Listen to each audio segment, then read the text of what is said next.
Good morning. For today's meditation, I want to talk a little bit about experience.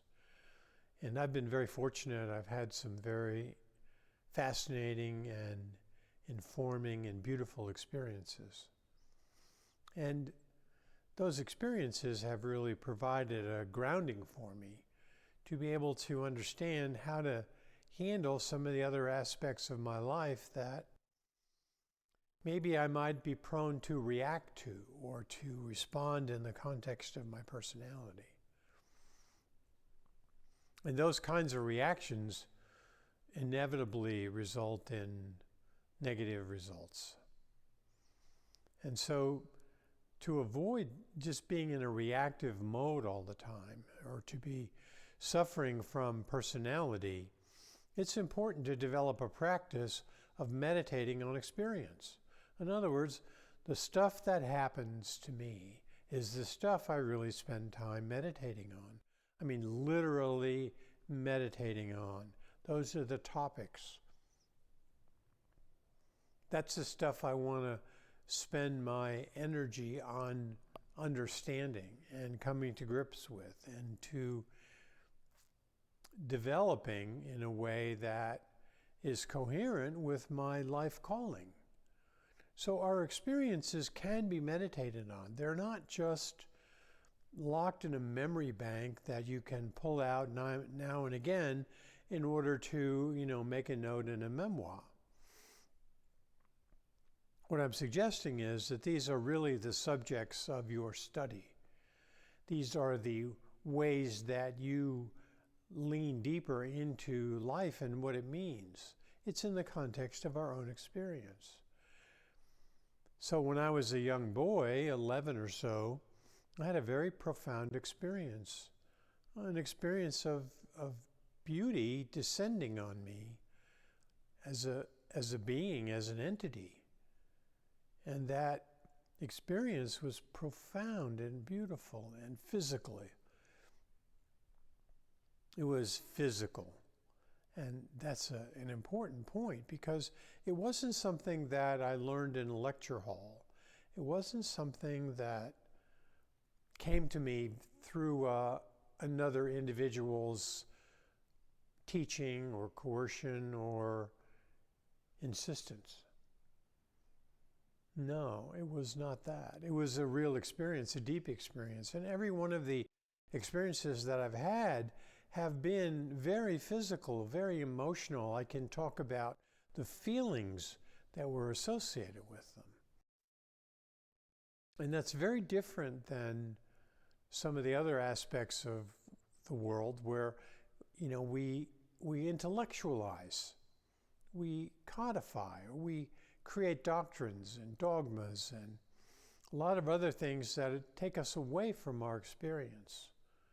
And so sometimes we get caught in the topic of faith. Well, you should believe that because it's what's true. And I have to say, well, no, wait a minute. I know the classic definition of faith is to believe in things unseen. I'm saying it's more difficult and more challenging and more interesting to believe in what you see, to believe in what happened to you, to say yes, to verify it in the context of your meditations, that there could be misunderstandings. There could be a aspect of your experience that you didn't understand or didn't fully comprehend. Hence the need to go back and revisit it in your journal, to write about it, to bring it up in your meditations, to reimagine the experience. What could it have meant? How does it reflect on what I'm doing right now? There's a powerful aspect to that allows us then to go to the next understanding. It allows us to step into the next experience much more adroitly. We have the confidence of our understandings of other experiences, that they mean something, that they can be felt. They are intimate and personal. And as a result, you don't need courage to enter into the next experience because you seek it. I seek it. I am very eager for my experiences to unfold in my life, to feel them, to have that intimacy that comes from connecting with the divine, because that is what they are to me. They are divine encounters. They are opportunities for me to enter into the stream of life force in an expanding cosmos. I love it. I don't always know what's going on. I can't necessarily tell. The cosmos unfolds in a way that's unique to itself.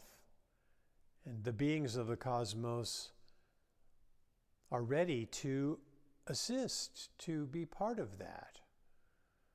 And that is the joy and mystery that I experience.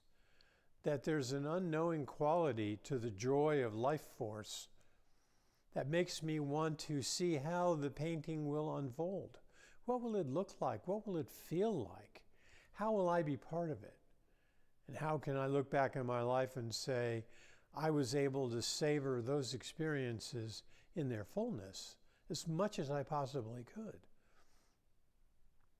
As poetic experiences, I mean, the didactic learning that most of us are subjected to can be helpful, but the essence of what I'm learning is soul learning. It's powerful learning of my own being, and that being has value in its context as a being. I am a being. And so what we learn from history is that the record of beings and their successes is clear. We can tell what other civilizations and beings have done to afford their success. Their love of family and their love of productivity and of feeding themselves and enjoying the bounty of the earth, that can be seen. The despoilers and those who are plundering the earth, well, we can see their record. We can see the waste that they have left behind. And so it's easy for us to see, well, what makes a gardener, what makes that Garden of Eden still tenable, still tillable for us in our own way? Because just because we were kicked out of the garden doesn't mean that we can't access what the garden has to offer in the context of our current reality. There's something still here. We are available. It's clear that we are part of something divine. Do we experience the fullness of it that we might? Perhaps not. But we can experience it. We can taste it. It's the yearning that we experience that takes us into the life force of the expansion of the universe. It's that yearning. And so what is here for us to yearn for. It's what is the powerful life force that we can see and be part of. And we can engage it, and we can yearn for it. And in that yearning, it's an opportunity for meditation, to take those images and to embrace them, and to, when we embrace them, feel them. I mean, that's been very true of my meditation. For me to take the image that occurs in front of me and bring it into myself, to physically move the image into my heart, into my chest, and to experience that image is a powerful thing, a physical thing. Goosebumps and all sorts of wonderful things occur as that image comes into me.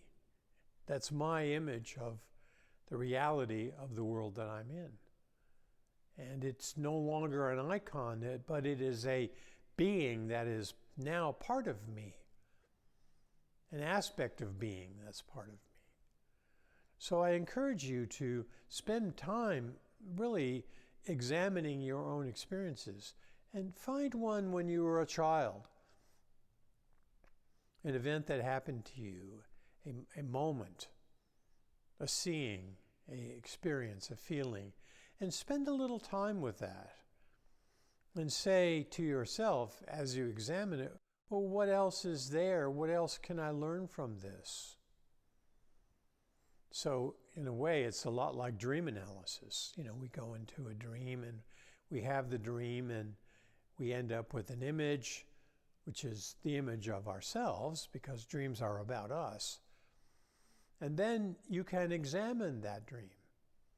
You can say to yourself, well, what color was the leaves?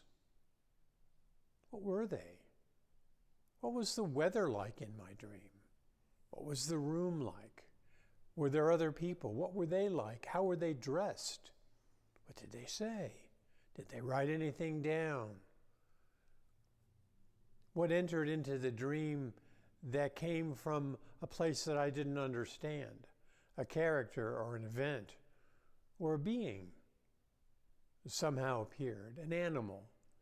So as we begin to answer those questions to ourselves and to studiously begin to engage the dream, we are engaging reality on a different level to increase the experience of the dream, to know more about what the dream was about and say, well, that allows the dream to unfold. And therefore more meaning arrives and we were able to connect it and to make sense of it in a way that's different than when we woke up.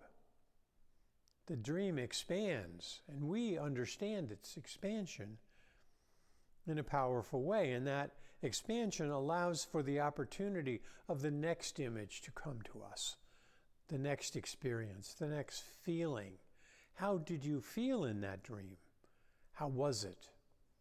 And the feelings of the dream, the dread or the terror or the joy or the expectation, the context of the dream are very important things. Because the context of our life is very important. What are we seeing going on around us? What are people wearing? What are they saying to each other? What kind of events are happening? Is there music? Are there images? Are people taking pictures? Are they talking to each other? Those are the kind of questions that can be asked and understood in the context of our meditations. What else was happening besides what I was able to immediately understand? Well, in my experience, there's a lot. There's a lot that we can learn about beauty and wilderness work because those things show up. We are pointed to them to go back into the wilderness of the dream. What was there? What else was there peering out from behind the branches of the trees? How can we see that? What messages floated by on the stream? What were our considerations as we saw those things? And so that's what I commend to you today and to myself to continue, because the messages of the world around us are so confusing, they're so contradictory, and they are so on purpose. They are meant to confound us. They are meant to bring confusion and distortion and an inability to concentrate on what's going on because of the very nature of the information. And I'm saying that can be understood in a different way as we interpret those events through our own experience. We get to know what it is that's happening by the nature of the confusion, by the nature of the information. We can see the distortion and the personalities that are revealing themselves for their own gain, their own lust, power, greed. They want things, and they're willing to shape and shift information around so that they can get what they want. It's personalities.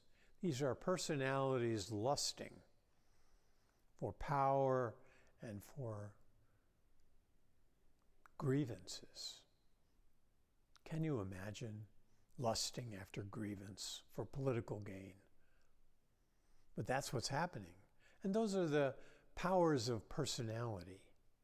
And those personalities will, in fact, be reduced. They will return to their bestial nature because they're not beings. They are grievance merchants. They are looking for their own power and glorification. They want to be recognized. They want the attention of others who succumb to those wiles. That's what they want. But understanding our own experience tells us quickly not to respond to them, to say, no, that's just your personality. You're lurching into a bestiality to get what you want, to do anything for that, to do anything for that attention and recognition. And in a true understanding, we would not give it because it is not something that comes out of beauty, that comes out of the naturalness of our wilderness experience. Although it can be very terrifying, it's authentic, it's real. And it shows us the nature of the cosmos and allows us to walk with certainty and confidence, even though it's a difficult path, because the path is a beautiful path, great beauty. So that's my meditation for today. I thank you for your attention. Write to me, go to solospiritus.com. There's a little form there to fill out if you want to say hi, and perhaps tell me of your experiences. Amen.